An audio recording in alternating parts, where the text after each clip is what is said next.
Terima kasih pemirsa, Anda masih bersama kami di Editorial Media Indonesia. Bang Usman, sebelum kita berdiskusi, Bang, kita coba dengarkan dulu bagaimana pandangan dari pengamat kebijakan publik yang sudah terhubung lewat saluran telepon, Trubus Rahadiansah. Pak Trubus, selamat pagi. Selamat pagi, Mas. Ya, Pak Trubus, Presiden Jokowi sudah menugaskan Pak Luhut Panjaitan dan Pak Doni Monardo untuk menurunkan angka COVID-19 di 9 provinsi. Itu diberikan waktu 2 pekan. Dan di dalam akun sosial media Pak Luhut mengatakan 2 hal yang akan dilakukan. Pertama, memastikan disiplin, mengerahkan TNI dan Polri. Lalu yang kedua, mengecek akurasi data dan mengerahkan juga Pangdam dan Kapolda. Kalau menurut Anda, bisa atau tidak ini dilakukan dalam waktu 2 pekan, Pak Trubus? Menurut saya sangat sulit gitu, mission impossible itu. Karena apa? Karena ini kan persoalan di daerah ya, di mana kemudian koordinasi dengan daerah itu harusnya kan ada di tangan Kemendagri kan. Karena apa? Yang mengurus Pemda itu adalah Kemendagri. Kemudian Pemda ini yang berhadapan langsung dengan masyarakat kan gitu. Artinya masyarakat yang terpapar COVID atau perilaku masyarakat sehari-hari kan ada di tangan Pemda. Nah, persoalannya kemudian mengapa menunjuk beliau itu kan satu memang urusan kepercayaan, itu urusan hak prerogatif presiden ya. Persoalannya kan yang kedua, ya itu justru kalau saya dari sisi kebijakan publik itu memperpanjang birokrasi. Karena apa? Ya karena sudah ada komite, komite penanganan COVID itu kan sudah ada lagi yang namanya itu Satgas yang Pak Doni. Nah, meskipun orang mengatakan itu ketuanya. Lalu Pak Trubus, Pak Luhut dan Pak Doni ini kan memang jadi bagian dari komite penanganan COVID dan juga Pak Doni malah ketua Satgas penanganan COVID, bagian dari komite itu. Berarti tidak memperpanjang birokrasi kan harusnya, Pak Trubus?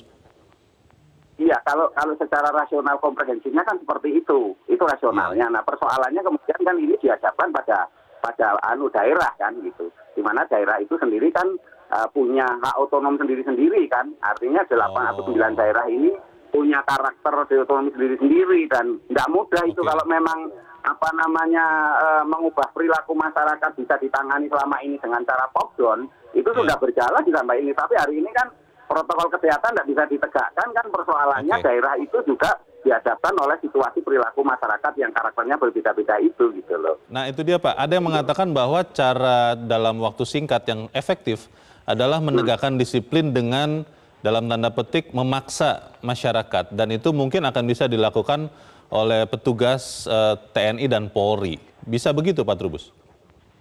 Iya, kalau dalam secara rasional komprehensif bisa ya kan, secara komprehensif artinya apa? Itu kan tidak bertentangan dengan undang-undang kepolisian Polri ya, undang-undang nomor 2. Kemudian juga tidak bertentangan dengan artinya didukung juga oleh undang-undang 34 tentang TNI. Nah, persoalannya kemudian ketika ini diimplementasikan di lapangan, kepala daerah ini kan sifatnya koordinasi kan di situ. Sesuai Impres nomor 6 tahun 2020 sifatnya koordinasi loh. Nah, kalau koordinasi artinya kan kepala daerah tidak bisa diperintah-perintah gitu. Nah, kemudian dihadapkan di situ perilaku masyarakat yang berbeda-beda itu dalam penegakan protokol kesehatan juga nggak mudah gitu, apalagi jangka waktunya cuman dalam waktu 2 minggu. Saya rasa sangat sulit. Kalau logikanya sih iya, rasional komprehensif dalam kebijakan publik itu bisa, tapi bagaimana implementasi di lapangan, karena sulitnya adalah koordinasi antar daerah itu sendiri dengan pusat, dan harusnya itu memang kewenangan Kemendagri, karena memang selama ini Kemendagri yang menangani koordinasi di antar daerah gitu loh. Baik, itu tanda tanya yang nanti akan harus dijawab oleh Pak Luhut dan Pak Doni. Pak Trubus, terima kasih sudah bergabung dan mencerahkan kami pagi ini. Selamat pagi Pak Trubus. Pertanyaan itu juga muncul di sebagian masyarakat, Bang Usman, karena melihat waktu yang juga singkat ya, 2 pekan itu kan tidak lama. Kira-kira itu bisa dilakukan atau tidak? Gini loh, itu kan para kepala daerah juga rata-rata ketua Satgas juga. Satgas COVID ya? Iya. Di daerah masing-masing? Betul. Jadi mekanisme Satgas itu yang dipakai, bukan mekanisme birokrasi kementerian dan pemerintahan daerah. Jadi tidak terlalu sulit begitu loh, karena mekanisme Satgas itu yang dipakai. Ridwan Kamil itu kan ketua gugus tugas di Jawa Barat. Kemudian Hovifah juga begitu kan. Jadi mekanisme itu yang dipakai. Bukan mekanisme tadi seperti disampaikan Pak Trubus, mekanisme Menteri Dalam Negeri. Yeah. Ini kan bukan birokrasi sehari-hari yang biasa, tapi ini kan dalam kondisi pandemi gitu loh. Persisnya nanti apa yang akan coba dilakukan oleh Pak Luhut dan Pak Doni untuk bisa membuat perubahan yang sebelumnya belum ada? Ya itu tadi nomor 1 penegakan hukum, ya kemudian mengajak peran serta masyarakat. Ya kalau dalam konteks kemasyarakatan, tapi dalam konteks Satgas tadi itu, Pak Luhut tadi yang Anda sampaikan lewat Twitternya misalnya begitu atau Instagramnya tadi itu, ya apa namanya penegakan hukum juga. Nomor 2 data, karena data ini kan penting. Ya siapa tahu ada data yang tidak sesuai, ya ada data yang mungkin dikurang-kurangi, mungkin didramatisasi, ada yang katanya orang begitu. Tanpa gejala di rumah sakit misalnya, sehingga mengurangi kapasitas. Itu juga harus dicek. Saya kira 2 langkah itu ya tentu saja nanti bisa berkembang kan, kedua langkah itu begitu loh. Jadi menurut saya kita berhusnuzon aja dulu gitu ya, berprasangka baik begitu kan. Jadi memang ini pasti ada dasar pemikiran penugasan itu. Pak Luhut juga ada di Satgas ya, di Pak Doni apalagi begitu kan. Ya, jadi mekanisme itu yang dipakai, bukan mekanisme birokrasi sehari-hari. Tapi jadi saya kalau dari sisi itu sebetulnya ya tidak masalah kan. Itu begitu. Dia. Pertanyaannya adalah begini Bang. Apa yang, kembali lagi saya mau tanyakan, apa yang tadinya belum ada dan nanti kalau Pak Luhut dan Pak Doni ini menjalankan tugas dari Presiden akan ada? Yang saya berulang kali sampaikan itu soal penegakan hukum yang ada tetapi kadang-kadang tidak serius, tidak tegas. Orang dimasukin ke peti mati lah misalnya. Kan itu untuk memberikan efek jerah. Ya tidak juga, itu gimmick jadinya. Ya bukan itu, penegakan hukum itu bukan itu begitu loh. Ya misalnya yang sudah diatur ada denda, ada kurungan, ada teguran, ada sanksi sosial dalam hal ini. Itu yang mesti kita tegakkan. Kalau selama ini gimmick-gimmick begitu kan, udahlah nggak usah dipakai, suruh push up. Ya kalau push up malah sehat dia, jadi bukan dihukum gitu kan. Itu bagus. Nah, jadi saya kira itu yang perlu ditegakkan. Kita sudah menggugah kesadaran masyarakat kita lewat pendekatan kultural. Itu sudah 6 bulan, tapi tidak memunculkan juga. Ya sudah, penegakan hukum saatnya sekarang gitu loh. Dan itulah tugas yang tadi Anda tanyakan, tidak ada sebelumnya. Ini mesti ada sekarang. Mulai hari Senin kemarin, mulai hari Senin kemarin itu sudah ada berapa? 8.000 sampai hampir 9.000 orang di Jakarta saja misalnya. Ya itu yang sudah dikenakan hukuman karena melanggar protokol begitu. Berarti ini sekarang sudah mulai menerapkan mekanisme sticknya ya? Betul. Karena carrotnya sudah 6 bulan. Iya, karena orang selama ini sudahlah melanggar, nggak pakai masker, dikasih masker. Nggak pakai masker, suruh push up, tambah sehat kok saya katanya. 10 kali kena gitu kan, itu tambah sehat saya katanya. Pertanyaannya begini Bang Usman, bagaimana koordinasi? Karena konon katanya di Republik ini yang paling langka adalah komunikasi yang baik dan koordinasi yang baik. Itu akan kita bahas bagian berikut, dan pemirsa tetap bersama kami. Editorial Media Indonesia segera kembali. Terima kasih pemirsa, Anda masih bersama kami di Editorial Media Indonesia. Bang Usman, kita mau mencoba mendengarkan Bang bagaimana pendapat masyarakat terkait dengan misi sulit Luhut dan Doni ini. Kita sudah terhubung dengan pemirsa Metro TV di Depok, Jawa Barat. Ada Pak Asmun. Pak Asmun, selamat pagi. Selamat pagi, Bang. Selamat pagi Pak Asmun. Bagaimana Pak Anda melihat misi untuk Pak Luhut dan Pak Doni ini dalam 2 pekan harus menurunkan angka COVID di 9 provinsi. Bisa atau tidak Pak Asmun? Baik, saya pikir ini suatu langkah yang tepat daripada pemerintah ya. Karena di dalam beberapa minggu yang lalu itu kita lihat berbulan-bulan tidak ada suatu upaya dari Pemda setempat untuk melakukan upaya-upaya terobosan. Dan kalau ini bisa dilakukan sebagai suatu terobosan dan koordinasi yang baik, saya pikir akan mudah dilakukan. Dan yang paling penting adalah menegakkan disiplin, bukan hanya disiplin masyarakat, Bung, tapi disiplin para pejabatnya sendiri. Itu juga harus bisa dilihat bagaimana seorang pejabat itu harus melakukan disiplin diri juga. Kalau untuk mendisiplinkan masyarakat, saya pikir itu diserahkan kepada pimpinan-pimpinan masyarakatnya sendiri. Nah, dalam hal ini tentunya ada RT, RW, dan kelurahan, dan lain sebagainya. itu adalah suatu strata sistem pemerintahan. Gitu. Jadi kalau ini adalah merupakan suatu terobosan yang dilakukan untuk menarik sesuatu pendekatan-pendekatan yang lebih tepat kepada sasaran yang dikehendaki pemerintah, yaitu menyelamatkan jiwa manusia. Pak Asmun, kalau dikasih waktu oleh Presiden 2 pekan, Pak, itu memungkinkan tidak untuk menurunkan angka COVID di 9 provinsi itu, Pak Asmun? Saya rasa itu agak kurang, karena kita mengetahui untuk 14 hari adalah hal yang sangat penting di dalam menangani masalah COVID ini. Jadi mungkin perlu 1-2 minggu tambahan, karena di dalam 14 hari itu kan ada masa juga untuk menahan laju kegiatan COVID itu sendiri kan. Jadi saya pikir ini terobosan bagus dan kami sangat mendukung supaya hal ini bisa dilakukan cepatnya. Jangan buang waktu. Baik. Terima kasih Pak Asmun di Depok, Jawa Barat. Selamat pagi Pak. Di belakang Pak Asmun ada Pak Suryadi di Lombok, Nusa Tenggara Barat. Pak Suryadi, selamat pagi. Pagi Pak. Selamat pagi Pak Suryadi. Bagaimana Pak pendapat Anda Pak, misi Pak Luhut dan Pak Doni ditugaskan oleh Presiden ini? Menurut Anda bisa atau tidak Pak? Ya, saya kira pengalaman menunjukkan ya, begitu kaya kita akan pengalaman sistem pemerintahan kita yang supaya ditaati di tingkat bawah. Karena di rakyat di tingkat bawah ini tidak punya pengetahuan dan tidak punya kedisiplinan. Benar tadi apa yang dikatakan oleh penelpon yang tadi. Tetapi harusnya kan itu bukan kepada Menko ini. Itu ada Menteri Dalam Negeri yang harus yang langsung membawahi ketua RT RW yang langsung dimasuk gang, keluar gang, jalan kecil, jalan yang mumpet macam-macam situ. Dia diberikan kewenangan untuk lebih tegas bertindak manakala ada rakyatnya atau ada orang-orangnya yang melanggar, agar perlu didisiplinkan dengan sebaik-baiknya agar tidak COVID ini menjalar ke sana kemari.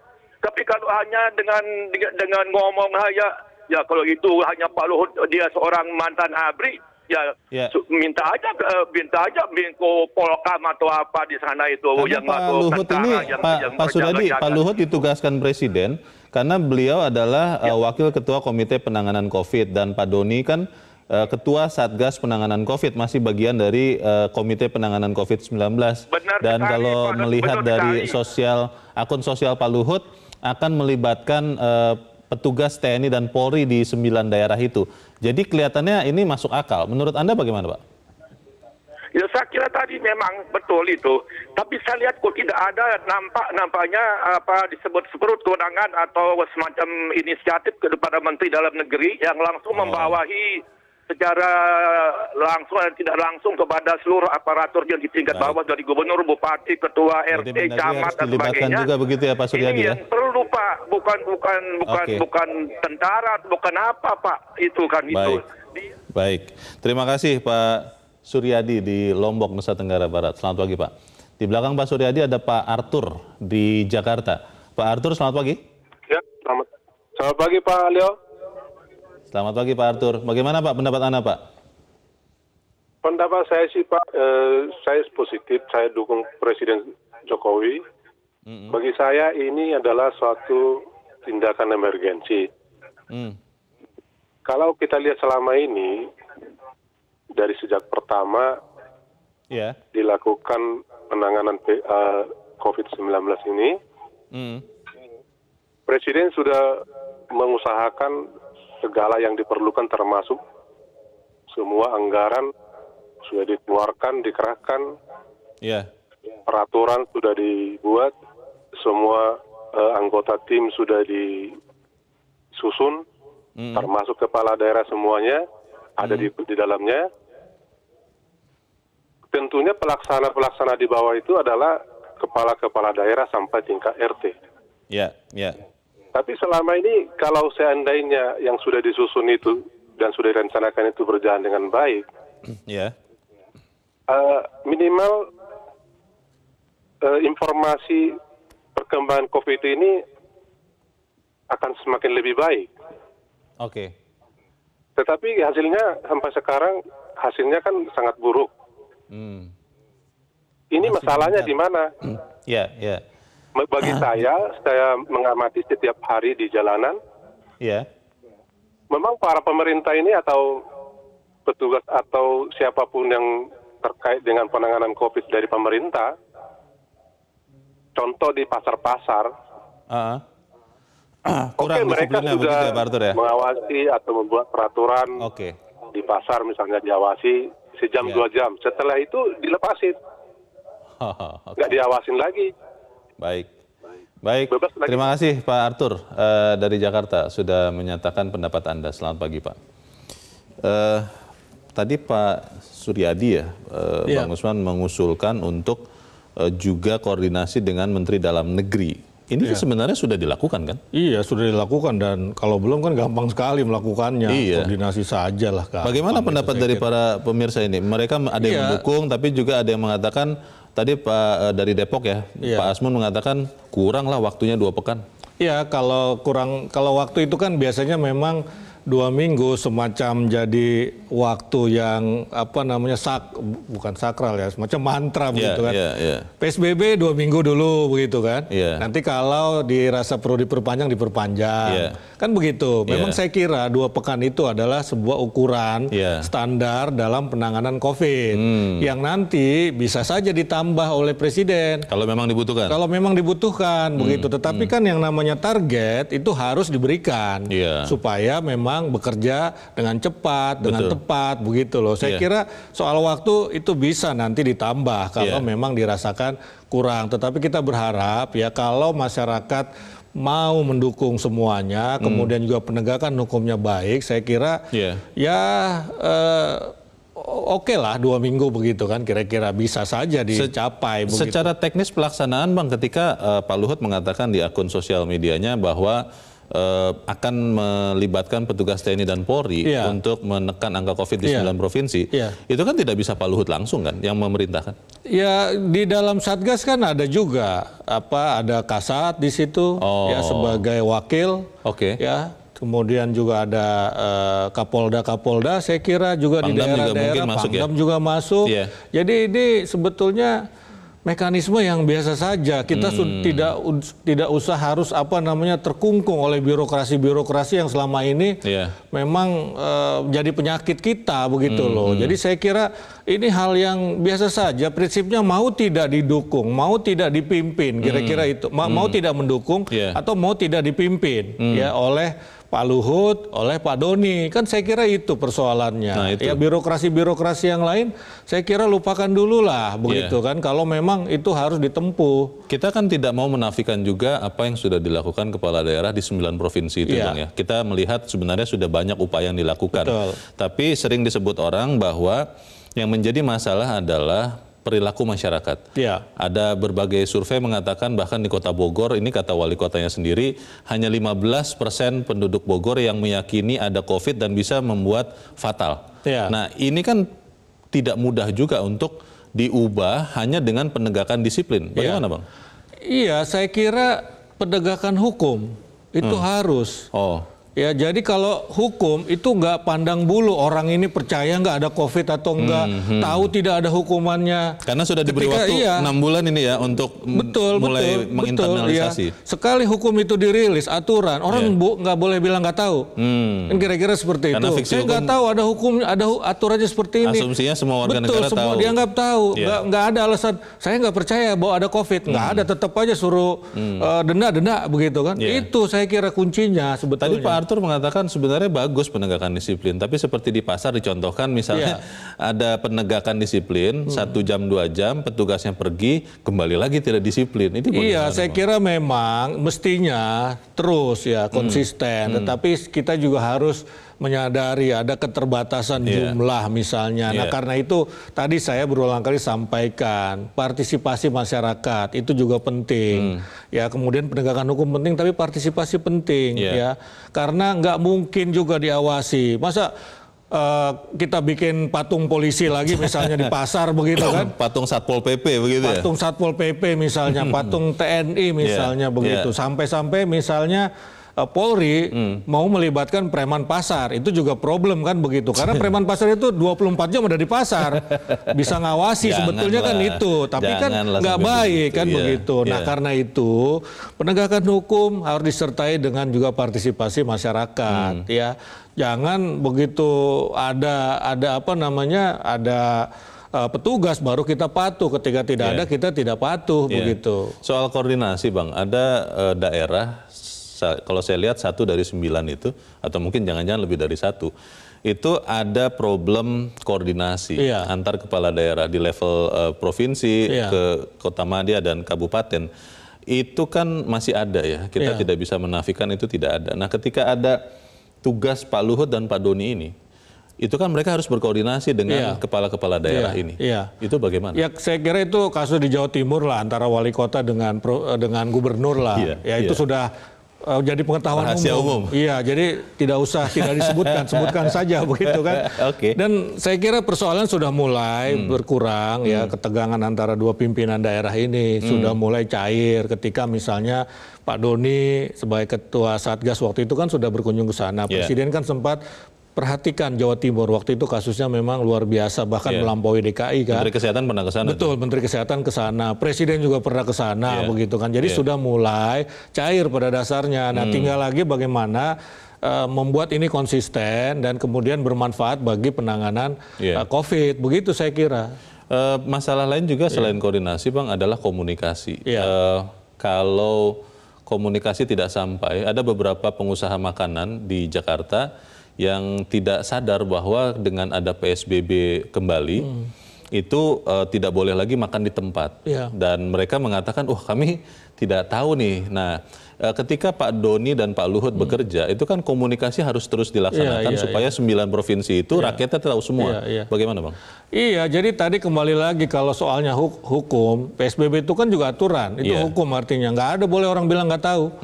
Tindak aja, tutup itu warungnya misalnya, ya nggak boleh bilang begitu. Nanti jadi eksis semua, besok-besok di sebelah sana bilang, saya nggak tahu, oke dimaafkan. Padahal sebelahnya dia sedang lihat begitu ya? Betul, padahal sebelahnya lihat juga. Jadi nggak ada urusan nggak tahu kalau urusan hukum begitu kan. Ya, jadi ya hukum-hukum saja begitu. Komunikasi sudah kok, zaman sekarang medsos sudah ada, macam-macam sudah ada, itu alasan tukang warungnya aja begitu loh. Pertanyaan berikutnya adalah begini Bang, karena yang dijadikan ukuran adalah angka. Khawatirnya adalah nanti ketika ada misi khusus ini, angka itu turun, tapi tidak real, dibuat-buat. Kita akan bahas di bagian berikut. Bang Usman dan Musa tetap bersama kami, Editorial Media Indonesia segera kembali. Terima kasih pemirsa, Anda masih bersama kami di Editorial Media Indonesia. Kita di bagian akhir dari diskusi kita pagi ini. Bang Usman, kita kan hari demi hari melihat angka pertambahan. Kemarin kita melihat hampir 4.000. Kalau kemudian untuk menekan angka ini, ada orang yang akhirnya menempuh cara yang tidak benar begitu. Ya sudahlah, ketika ada kasus 9, kita bikin saja 7 gitu, kan tidak ada yang mengecek. Nah ini bagaimana Pak? Itu kan tadi Pak Luhut mau memastikan. Akan memastikan Iya, akan memastikan itu angka real, angka yang dikurang-kurangi atau angka yang ditambah-tambahkan. Ya itu akurasi data. Iya, akurasi data. Jadi bagian dari upaya mencegah tadi penularannya lebih luas lagi begitu. Jadi data itu penting, saya kira janganlah bermain-main dengan data itu ya, karena data itu adalah informasi yang menuntun kita mengambil langkah-langkah yang tepat dalam penanggulangan COVID. Jadi jangan direkayasa data itu. Dan Pak Luhut berdasarkan tadi posting di media sosialnya itu akan memastikan itu begitu. Pertanyaannya juga begini Bang, memang tugas Pak Luhut ini kan prioritasnya 9 provinsi. Dalam perjalanan waktu kan kita tidak tahu ya, ini kan dinamis nih, keadaan ini berubah-ubah. Kalau kemudian ternyata dalam perjalanan waktu ada lagi daerah yang lain, apakah itu masuk juga? Ya bisa jadi ya, bisa jadi seperti itu ketika misalnya ditekan di 9 provinsi, daerah lain diabaikan gitu kan, misalnya bukan diabaikan, maksudnya tidak menjadi fokus perhatian begitu. Tapi kan saya kira itu nanti kita lihat lah ya, kita lihat bisa mudah-mudahan tidak bertambah jadi 10, jadi 11 begitu kan, tetap saja 9 bahkan berkurang jadi 8, 7 ya dan seterusnya begitu kan, atau semuanya berkurang angka penularannya begitu. Nah jadi saya kira yang lain juga kan tetap jadi perhatian. Cuma ini namanya prioritas. Dalam bekerja kan ada prioritas.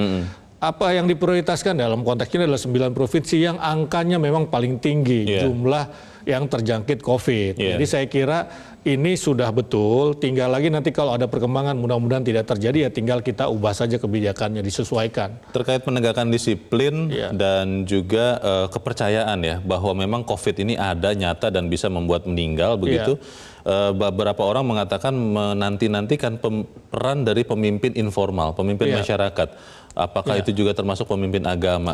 Kalau kita melihatnya seperti apa, Bang? Karena nanti kalau hanya menegakkan disiplin sesaat, petugasnya pergi tidak disiplin lagi, itu bagaimana? Jadi sebetulnya dari awal itu sudah disampaikan, sudah disampaikan ketika ada korban meninggal di awal-awal itu, misalnya videonya yang viral di medsos itu di Sulawesi, itu ada orang yang mengumumkan kalau Anda mati COVID itu merana. Kenapa? Karena keluarga tidak boleh melihat, tidak boleh mengantar. Betul-betul sendirian ya? Betul-betul sendirian. Itu juga kan sudah dilakukan begitu loh. Jadi sebetulnya orang itu menegasikan saja. Pada dasarnya dia itu percaya di dalam hati kecilnya, di dalam otaknya dia percaya begitu. Tetapi karena ada hal lain yang katakanlah misalnya urusan ekonomi, maka dia bilang tidak percaya begitu. Atau urusan ya mohon maaf agama misalnya begitu kan.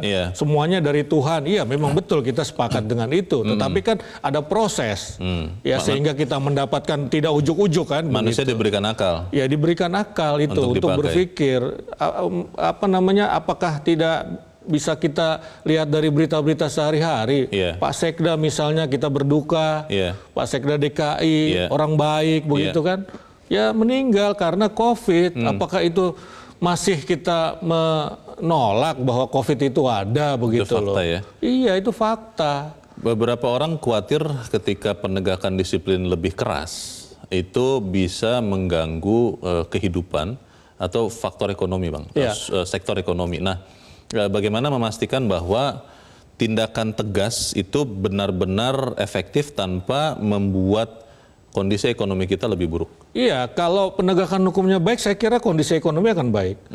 Ya, karena kepastian hukum itu akan membuat ekonomi bergulir kan begitu. Misalnya dalam investasi, kalau nggak ada kepastian hukum, tidak ada kepastian berinvestasi kan misalnya. Hukum tidak boleh berlebihan, proporsional, sesuai dengan aturan saja. Jangan seperti misalnya, mohon maaf, polisi India misalnya harus dipukul pantatnya misal pakai rotan, itu kan tidak seperti itu juga kita gitu. Itu kontraproduktif malah. Ya India kasusnya makin meningkat.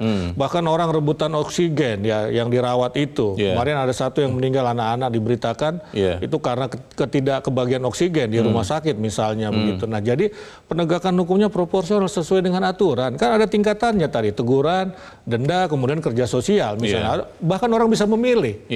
Mau apa kamu? Kan biasanya diganti kan, denda atau hukuman kurungan sekian bulan kan begitu. Ada pilihan-pilihan yang saya kira tegas. Tegas itu tidak berarti berlebihan, tidak berarti keras begitu. Untuk orang-orang yang tetap mempertanyakan atau bahkan sampai meragukan misi, diberikan di editorial judulnya misi sulit Pak Luhut dan Pak Doni ini, apa yang harusnya dilakukan oleh Pak Luhut, Pak Doni, dan kita semua, Bang? Ya, saya kira Presiden menugaskan Pak Luhut dan Pak Doni ada dasar pemikirannya. Ya macam-macam orang bisa menderetkan 1, 2, 3, karena Pak Luhut TNI misalnya, Pak Luhut orang lapangan, Pak Luhut bekas Kopassus dan seterusnya begitu kan. Dan ada pengalaman misalnya di pemerintahan ya sudah cukup panjang.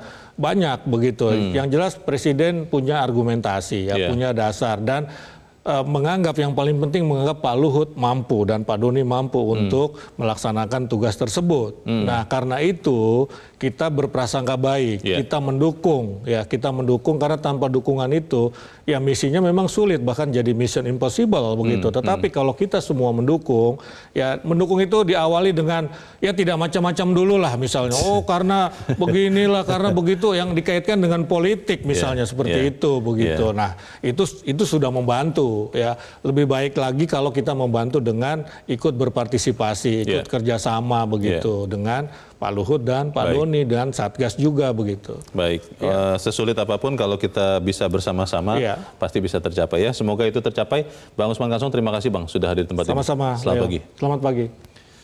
Pemirsa, sinergi dari pemerintah daerah di 9 provinsi sangat dibutuhkan. Peran aktif masyarakat dengan mematuhi protokol kesehatan juga sangat menentukan. Jangan lagi ada kompromi terhadap pengabaian dan ketidakdisiplinan masyarakat. Tindakan keras tidak boleh gamang, harus dilakukan kepada mereka yang membangkang. Karena keselamatan seluruh rakyat kini dipertaruhkan. Sekali lagi, jaga jarak, cuci tangan sering-sering, dan selalu pakai masker. Saya Leonard Samosir, terima kasih Anda sudah menyaksikan. Selamat pagi.